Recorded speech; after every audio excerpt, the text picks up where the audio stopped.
నమస్తే. శ్రీ గురుభ్యో నమః. శ్రీమాత్రే నమః. ఆదిత్యాయ చ సోమాయ మంగళాయ బుధాయ గురు శుక్ర శనిభ్యే రాహవే కేతవే నమః.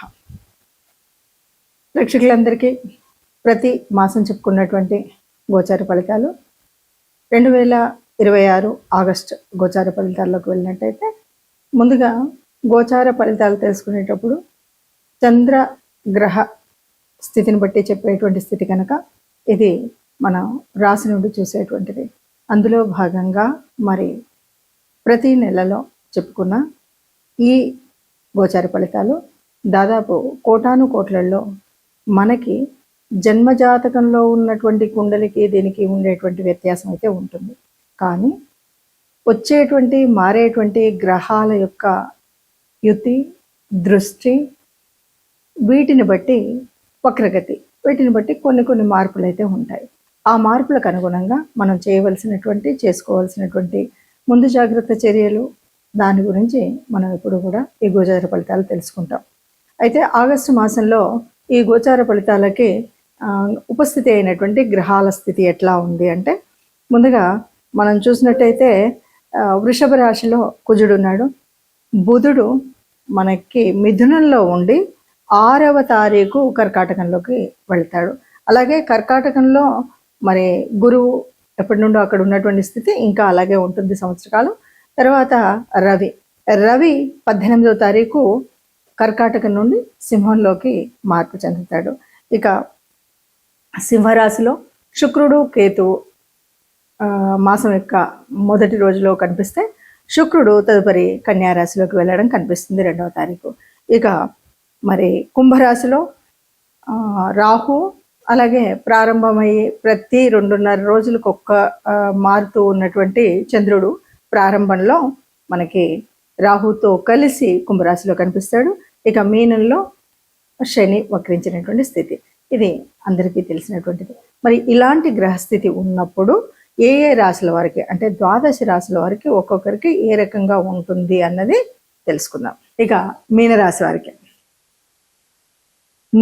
వారికి ముఖ్యంగా ఆగస్టు మాసంలో ఉండేటువంటి ఫలితాలు ఎలా ఉన్నాయి. ఇది చివరి మాసం, చివరి రాశి.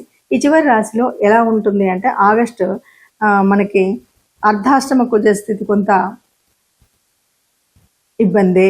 అలాగే కొన్ని పనులు, సామాన్య పనులకు కూడా భంగం కాటి. 4వ స్థానం మనకి ఏంటంటే గృహస్థానం, సుఖస్థానం, ఇలాంటి స్థానంలో తల్లి స్థానం కొంచెం ఇబ్బందులు కలగడం అనేటువంటి ఉంటాయి. వాటి వల్ల కొన్ని జాగ్రత్తలు అయితే తీసుకోవాలి. అలాగే ఖర్చులకు ముందు చూపు అవసరం. ఏదన్నా సరే ఏదో ఇప్పుడు ఉంది కదా అని గబగబా ఖర్చు పెడితే రేపటి కాలానికి ఇబ్బందులు కలిగేటువంటి స్థితి ఉంటుంది.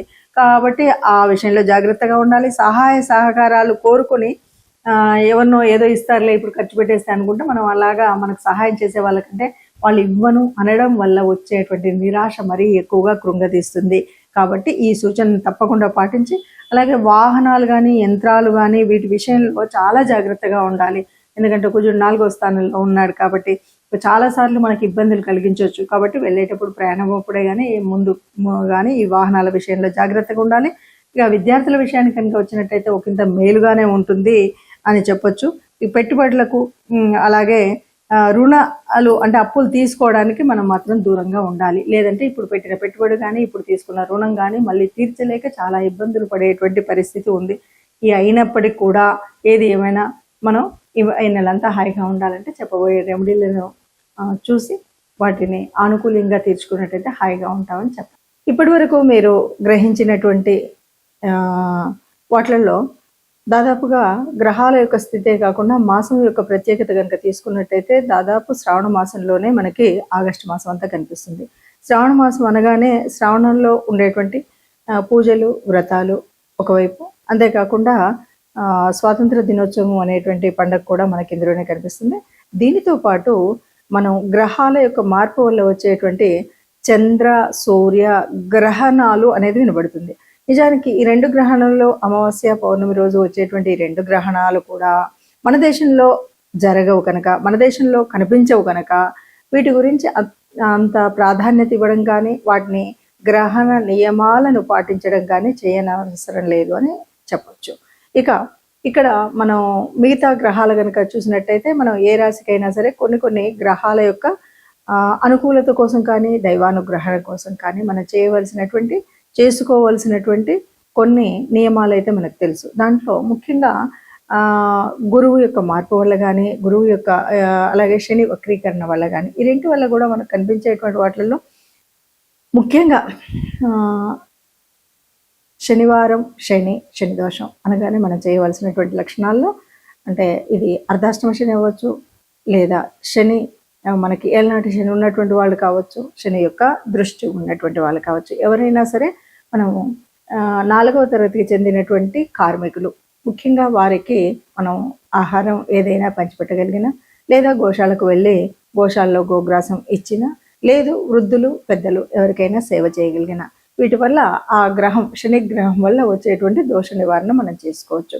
ఇంతే కాదు అంటే మనకు వీలు లేదు అంటే ఎవరైనా సరే వారి యొక్క ఇష్టదేవత అనుగ్రహాన్ని పొందడానికి నిత్యం దైవనామస్మరణ చేసినట్టయితే ఏ గ్రహాలు ఎలా ఉన్నా కూడా మన యొక్క ఆత్మస్థైర్యంతో ముందుకు వెళ్ళొచ్చు అని చెప్పొచ్చు. గ్రహాల అనుకూలత కానీ దైవానుకూలత కానీ కావాలి అంటే మనకి ప్రతిసారి మనం చెప్పుకున్నట్టుగానే జన్మజాతకంలో ఉన్నటువంటి దోషాలు కానీ గ్రహాల యొక్క స్థితి కానీ ఎందుకు ఉంటుంది అంటే అది పూర్వపుణ్య ఫలమే అని చెప్పొచ్చు. ఆ రోజు ఆ సమయంలో ఆ నక్షత్రాలు ఆ గ్రహాలు ఎందుకు అందులో ఉంటున్నాయంటే మనం పూర్వజన్మ సుకృతం, పూర్వజన్మలో చేసినటువంటి పాపపుణ్యాల ఫలితమే మనకు కనిపిస్తుంది. మరి దాన్ని వర్తమాన కాలంలో సరిచేసుకోవడము అన్నదే మనం చెప్పుకునేటువంటి జ్యోతిష శాస్త్రంలో ఉన్నటువంటి మార్పులు చేర్పులు. ఆ రకంగా చూసుకున్నట్టయితే ఎవరికైనా ఆర్థికంగా మనకు కష్టం అనిపిస్తుంది అంటే ఎంతసేపు మనకు కావాల్సినటువంటిది ఆర్థిక లాభాల కోసం గురువు శుక్రుడు యొక్క ఆనుకూల్యత కావాలి. అలా ఆనుకూల్యత కావాలి అంటే ముఖ్యంగా శుక్రుడికి సంబంధించినంత వరకు ఈ మాసం శ్రావణ మాసం అంటేనే లక్ష్మీదేవి వ్రతాలు చేసేటువంటి మాసం. కాబట్టి లక్ష్మీదేవి యొక్క ఆనుకూల్యత కోసం మనం తప్పనిసరిగా అందరూ పూజ చేసుకుంటాం, అందరం కూడా లక్ష్మీదేవి వ్రతాలు చేసుకోవడం అనేది కనిపిస్తుంది. అదొకటే కాదు, మనం అంతర్లీనంగా చేసేటువంటి అర్థం పరమార్థం కనుక ఆలోచించినట్టయితే ఎప్పుడు మనం కొన్ని సూత్రాలు నియమాలు చెప్పుకున్నాం. అసలు లక్ష్మీదేవి ఎక్కడ నివసిస్తుంది అంటే ఎక్కడ స్వచ్ఛత ఉంటుందో అక్కడ ఉంటుంది అంటారు, ఎక్కడ వెలుతురు ఉంటుందో అక్కడ తేజస్సు ఉంటుందో అక్కడ లక్ష్మీదేవి ఉంటుంది అంటారు. మరి ఈ సత్యం తేజస్సు అనేటువంటి విషయాలు మనకు తెలిసినప్పుడు ఎక్కడైతే దైవ నామ స్మరణ జరుగుతుందో అక్కడ లక్ష్మీదేవి ఉంటుంది అంటారు. కాబట్టి ఈ లక్ష్మీదేవి ఉండడం కోసం మనం చేసేటువంటి కర్మల్లో ముఖ్యమైనటువంటిది దేవత ఆరాధన అన్నటువంటిది. అంతేకాదు ఎప్పుడైనా సరే గోమాత అనగానే గోమాతలో సర్వదేవత నిలయం అంటారు. ముఖ్యంగా పృష్ఠభాగంలో లక్ష్మీదేవి యొక్క స్థితి ఉంటుంది అని చెప్తాం. కాబట్టి గోశాలకు వెళ్ళడము అనేటువంటి విషయాన్ని ఇక్కడ మళ్ళీ మనం గట్టిగా చెప్పుకోవాలి. అలాగే ఈ మాసం అంతా కూడా లక్ష్మీదేవికి సంబంధించినటువంటి పూజలు స్త్రీమూర్తులైతే తప్పకుండా వాళ్లే చేస్తారు. ఎవరైనా పురుషులైతే ఈ ఈ గ్రహాల యొక్క మరి ఆ దృష్టి ఆనుకూల్యత కోసం తప్పనిసరిగా ఆ రోజులలో వారు కూడా లక్ష్మీదేవికి పూజ చేసినట్టయితే కొంత అనుకూలత లభిస్తుంది అని మనం చెప్పొచ్చు.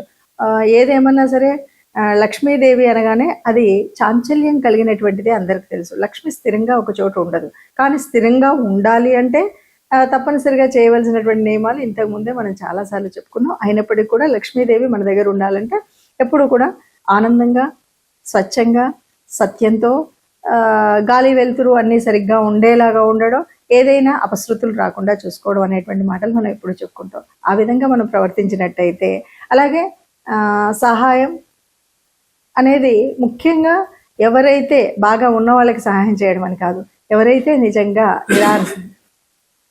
నిజంగా నిరాశ్రితంగా ఉంటారో వాళ్ళకి మనం సహాయం చేసినట్టయితే అంటే మనం నారాయణో దేవ అని మనం ఎప్పుడైతే చెప్తామో అలాగా మానవ రూపంలో ఉన్నటువంటి దేవతామూర్తులుగా మనం చూసేటువంటి స్థితి కనిపిస్తుంది. మనుషుల్లోనే మాధవుని చూసేటువంటి పరిస్థితి కనిపిస్తుంది. కాబట్టి మనం ఎవరికైనా సహాయం చేసినట్టయితే లక్ష్మీదేవి మనకు అనుగ్రహిస్తుంది. ఇప్పుడు ఈ పరిస్థితి ఎందుకు అంటే ఎక్కడైతే గురువు కానీ శుక్రుడు కానీ అనానుకూల్యతగా ఉన్నటువంటి ఏ గ్రహం ఏ రాశి వాళ్ళైనా సరే ఈ రకంగా మనం పూజ చేసినట్టయితే మనకు లక్ష్మీదేవి అనుకూలత పొందొచ్చు.